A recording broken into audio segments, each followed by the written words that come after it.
강신주의 감정수업 38. 끌림. 사랑으로 꽃필 수 없어 아련하기만 한 두근거림. 연인 마르그리트 듀라스.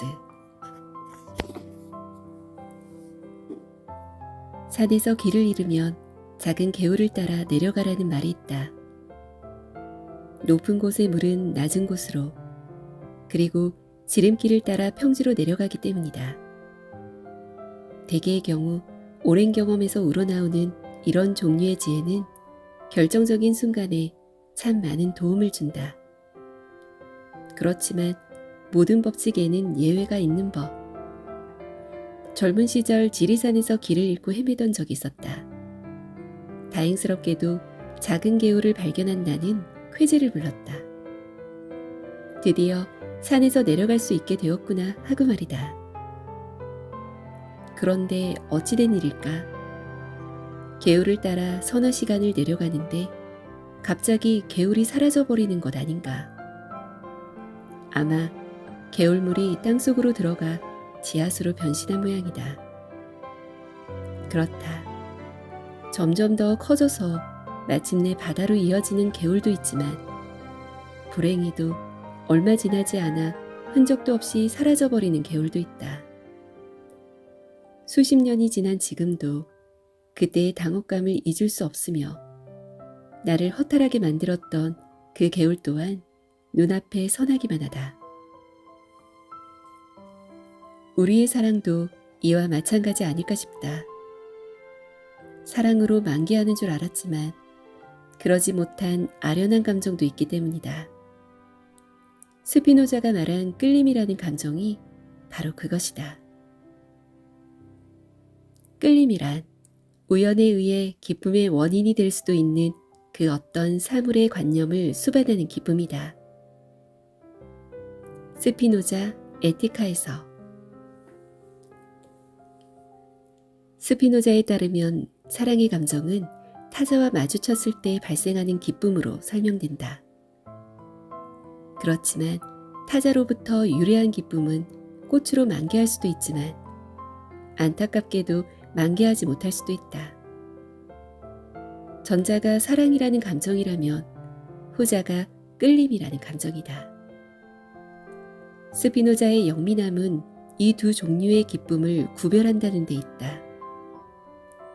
사랑과 끌림을 구분하는 결정적인 계기가 우연이란 말이다. 그러니까 이렇게 정리할 수도 있겠다. 타자와의 마주침에서 발생하는 기쁨이 필연적일 때 우리는 이 기쁨을 사랑이라고 한다. 반면 그런 기쁨이 우연적일 때 우리는 그것을 끌림이라고 말해야 한다. 그렇다. 사랑은 내게 필연적인 기쁨이다. 여기서 중요한 것은 내게 사랑을 가져다 주는 그 사람만이 나의 기쁨을 지속시켜 줄 수 있다는 점이다. 그러니 필연적인 기쁨이다. 반면 우연적인 기쁨에서 연유하는 끌림은 이와는 다르다. 반드시 그 사람이 아니어도 상관이 없다. 오히려 그가 가진 유머 감각 혹은 부유함 등이 결정적인 작용을 할 수도 있다. 여기서 중요한 것은 상대방이 가진 것이 나에게 매력적이냐 아니냐 하는 것은 지금 나의 현재 상태에 의해 결정된다는 점이다.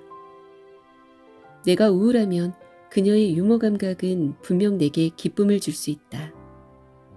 내가 가난하면 그가 가진 돈이 곧 나의 즐거움이 될 수 있다. 반드시 그 사람이 아니어도 된다는 것. 이것이 우연적인 기쁨의 핵심적인 요소다.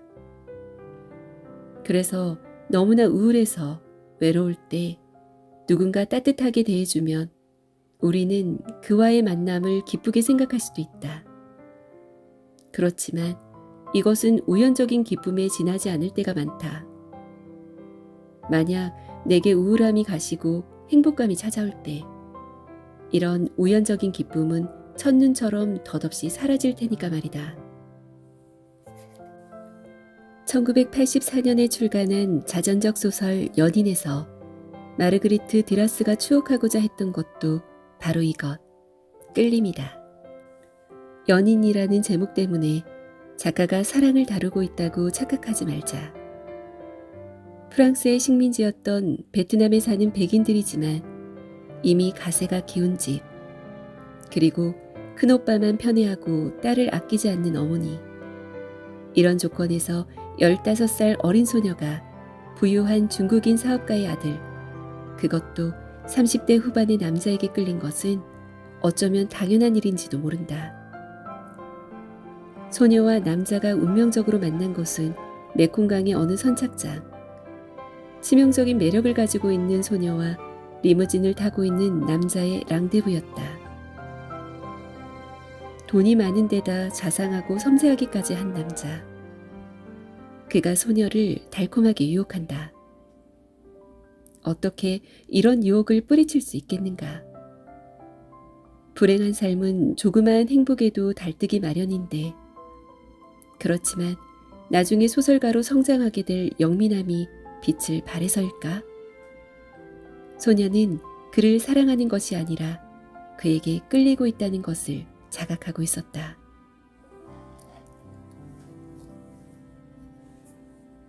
거실라는 어두웠으나 그녀는 차양을 걷어 올리라고 말하지 않는다. 그녀는 아주 뚜렷한 어떤 감정도 없이, 증오심도 혐오감도 없이 서 있다. 아마도 어느새 욕망이 고개를 든 것이다. 그러나 그녀는 그런 문제에 아직은 무지하다. 그 전날 밤 그가 그녀에게 집에 가자는 제안을 했을 때 그녀는 선뜻 승낙했다. 그는 떨고 있다. 처음에는 그녀를 바라보고만 있다. 마치 그녀가 말하기를 기다리는 것처럼. 그러나 그녀는 말하지 않는다. 그러자 그는 움직이지도 않는다. 그녀의 옷을 벗기지도 않는다. 다만 그녀를 사랑하고 있다고, 미친 사람처럼 사랑하고 있다고 말한다. 아주 낮은 소리로 그렇게 말한다. 그러고 나서 침묵한다. 그녀는 아무런 대답도 하지 않는다. 그녀로서는 그를 사랑하지 않는다고 말할 수도 있었다. 그녀는 아무 말도 하지 않는다. 불현듯 그녀는 알게 된다. 그는 자기를 알지 못하고 앞으로도 결코 알 수 없을 것이며 그토록 태폐적인 모습들을 인식할 능력이 없다는 것을. 그녀를 붙잡기 위해서는 너무나도 많은 우여곡절을 겪어내고 치러내야 하는데 그로서는 결코 해낼 수 없을 것이다. 오직 그녀만이 알고 있을 뿐이다. 그녀는 알고 있다. 그에 대해 아는 바가 전혀 없다는 사실을 인식했을 때 그녀는 갑자기 깨닫게 된다. 나룻배에서 이미 그가 그녀의 마음을 끌었다는 것을. 그가 마음에 든다. 소녀는 15살 나이에 걸맞지 않는 성숙함을 보인다. 그 나이의 소녀라면 낯선 욕망에 사로잡혀 자신도 모르게 사랑을 우쭐이기 쉬울 것이다. 그렇지만 소녀는 자신의 감정을 너무나도 잘 알고 있었다. 자신은 사랑에 빠진 것이 아니라 그에게 끌리고 있다는 사실을 말이다. 그녀의 감정이 사랑이 되기 위해서는 어떤 우연적인 조건과는 무관하게 그와 함께 있음으로 인해 기쁨을 느껴야만 한다. 그렇지만 지금 소녀는 자신의 감정이 우연적인 조건에 지배되고 있다는 사실을 너무나 잘 알고 있다.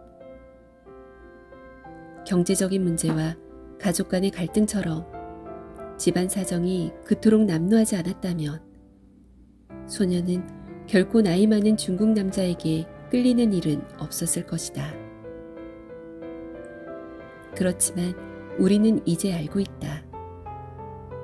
그것 없이는 자신이 제대로 존재하기 어려울 때만이 우리는 그것을 필연적인 만남이라고 할 수 있다. 반면 다른 것이 그 자리를 대체할 수 있어서 그것 없이도 살 수 있다면 그것은 우연인 것이다. 그렇게 그 동양인 남자에게서 느낀 설렘과 기쁨이 소녀에게는 우연적인 것에 지나지 않았다. 그에 대한 자신의 감정은 사랑이 아니라 단지 끌림에 불과하다는 것. 소녀는 그걸 너무나 잘 알고 있었던 것이다. 표면적으로 불행한 사람은 그녀보다 20살도 더 많은 남자 쪽으로 보일 것이다. 그는 소녀에게 끌렸던 것이 아니라 그녀를 사랑했기 때문이다. 사랑하는 사람이 결코 자신을 사랑하지 않으리라는 사실을 아는 것만큼 가슴 아리는 일이 또 있을까? 그렇지만 사랑에 빠진 자신의 마음을 그가 어떻게 할 수 있겠는가? 수십 년이 흐른 뒤 남자가 전화를 건다. 그는 그녀를 생각하며 슬퍼했다고 말했다. 그러고는 무슨 말을 해야 할지 몰라 했다. 그는 잠깐 뜸을 들인 후 이렇게 말했다. 그의 사랑은 예전과 똑같다고. 그는 아직도 그녀를 사랑하고 있으며 결코 이 사랑을 멈출 수 없을 거라고. 죽는 순간까지 그녀만을 사랑할 거라고. 과연 이 남자, 수십 년을 한결같이 한 여인을 사랑했던 이 남자는 정말 불행하다고 할 수 있을까?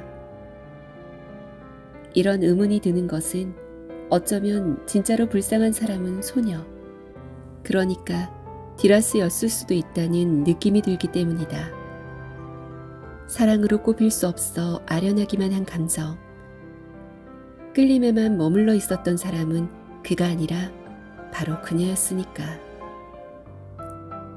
그래서 책을 덮으면서 우리는 소망해 본다. 디라스도 다른 어떤 남자에게서 우연적인 끌림이 아니라 그가 아니면 자신의 존재 이유마저 없어질 그런 필연적인 사랑을 한 번이라도 느껴보았기를. 그러지 못했다면 그녀의 삶은 정말로 불행할 수밖에 없다. 사랑이 아니라면 그 누가 자신이 어떤 꽃인지를 알 수 있겠는가? 불행 중 다행이랄까? 그녀도 분명 다른 남자에게서 사랑을 느꼈던 것 같다.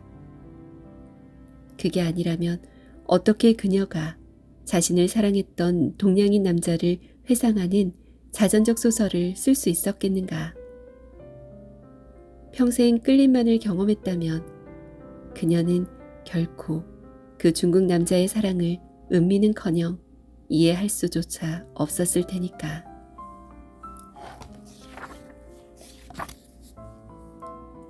철학자의 어드바이스. 너무나 서둘러 일찍 결혼하는 여성이 있다. 이건 그녀의 행복지수가 매우 낮기 때문에 일어난 일이라고 할 수 있다. 불행한 가족과 함께 유년 시절을 보낸 사람은 행복지수가 매우 낮다. 그래서 그녀는 누군가가 조금만 잘해주어도 금방 그 사람에게 끌리게 된다. 당연한 일이다. 밥을 먹을 때마다 식충이라고 놀림을 받을 정도로 천덕꾸러기 대접을 받았던 여자가 있다고 하자. 그녀에게 어떤 남자가 정말 맛나게 잘 드시네요 라고 친근하게 이야기한다면 그녀가 어떻게 그를 거부할 수 있겠는가? 그녀는 곧 가족을 떠나 그와 새로운 삶을 꾸리려고 할 것이다. 그렇지만 그 남자와의 생활이 어느 정도 안정이 되면 그녀는 금방 그에게 심드렁해질 것이다. 아니면 지금 살고 있는 남자보다 조금 더 잘해주는 남자가 생기면 그녀는 금방 새로운 남자에게 또 끌리게 될 것이다. 어린 시절을 불행하게 보냈지만 그 대가로 화려한 연예인이 되는 데 성공했던 여배우들의 경우에 대부분 결혼 생활이 비극적으로 파탄나는데도 다 이유가 있는 것이다. 그렇지만 끌림은 사랑이 아니다. 끌림이 나의 과거 상태에 의존한다면 사랑은 나의 본질과 관련되기 때문이다. 비유하자면 어떤 음식이 배가 고파서 맛있다고 느끼는 것과 내 입맛에 맞아서 맛있다고 느끼는 것은 질적으로 다른 것이다. 그러니까 허기짐이 없을 때에만 내 입맛에 맞는 음식을 찾을 수 있는 것처럼 누군가를 사랑하기에 앞서 나의 삶 자체가 지나치게 불행한 건 아닌지 점검해 봐야 한다. 다시 말해, 끌림을 사랑으로 착각하지 않으려면 우리의 삶이 어느 정도는 행복하도록 스스로를 배려해야 한다는 것이다.